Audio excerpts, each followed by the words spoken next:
আপুনি IOI ঘৰৰ নামত পইচা দিছিল নেকি? কাৰ হাতত পইচা দিছিল? পইচাটো ঠিকাদাৰে লৈছি। নাম কি? ঠিকাদাৰ ঝুমৰ। কিমান বছৰ হ'ল? 4 বছৰ হৈ গেল। ঝুমৰ আৰু কোন আছিল লগত? কবচ। ঝুমৰ কবচ।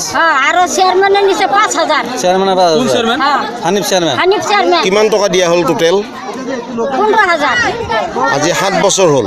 4 বছৰ হ'ল। আগত আহা, তুমি আগত আহাচোন। কি নাম তোমাৰ? হা? এইখন গাঁৱৰ তুমি এইখন নাতিপাৰাৰ মানুহ। কিমান বছৰ হ'ল পইচা দিয়া? আচ্ছা, কিমান টকা তুমি কিমান টকা দিছা? কাৰ হাতত দিছিলা? ঘৰ হ'ল নে নাই এতিয়া? হানিফ কোন চেয়াৰমেন নে কোন? আপুনি কৈছে মোৰতো ফোন নাই। আচ্ছা, বিপিএফ মোবাইলৰ পৰা কিমান ঘৰ গৈছোঁ। আমাক ঝুমৰে মোক ফোন কৰে সদায়, মই গুৱাহাটীতে থাকোঁ, সদায় ফোন কৰে। তাৰপিছত মই কৈছোঁ মোৰ হাতত পইচা নাই, মই বেলেগৰ পৰা পইচা ধাৰ কৰি আনি 10,000 টকা। মায়ে আৰু মোৰ লগত আৰু 3টামান যাই কেনে মোক পইচা দিব গৈছোঁ। কি কয় ভিতৰত নাযাওঁ। তেতিয়া ঝুমৰে নিজে ঘৰত পৰা আহি পইচা লৈ গৈছে। ঝুমৰে 3 দিন আছে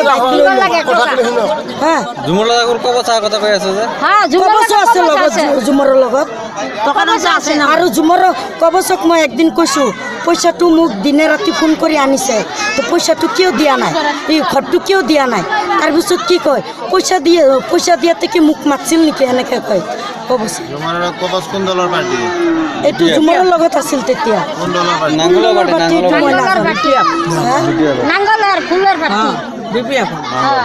মায়ে আৰু 3টামান মাইকী মানুহ আছে সাক্ষী পইচা দিয়া।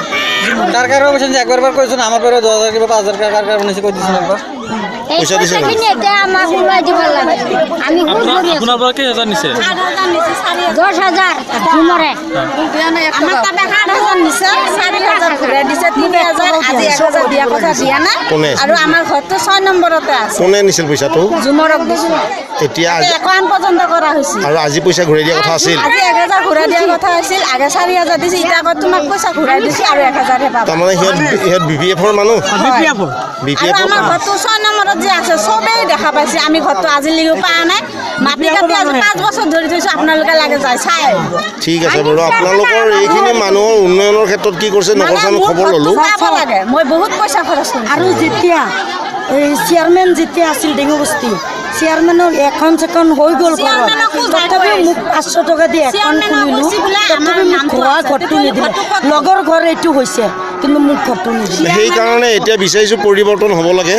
আপোনালোকৰ দৰে গৰীব দুখীয়া মানুহবিলাকৰ যাতে এনেকৈ নিগৃহীত হ'বলগীয়া নহয়, কষ্ট কৰিবলগীয়া নহয়, পৰিৱৰ্তনটো সেইকাৰণে বিচাৰিছোঁ। আপোনালোকে মুঠতে একগোট হৈ পেলাই আগন্তুক দিনত আপোনালোকে একেলগে থকাৰ ব্যৱস্থা কৰক। পয়সা নিবা আন্দা কোন আছিল লগত না দিয়া দিয়েছে তখন। ঠিক আছে বাৰু, ধন্যবাদ, হ'ব।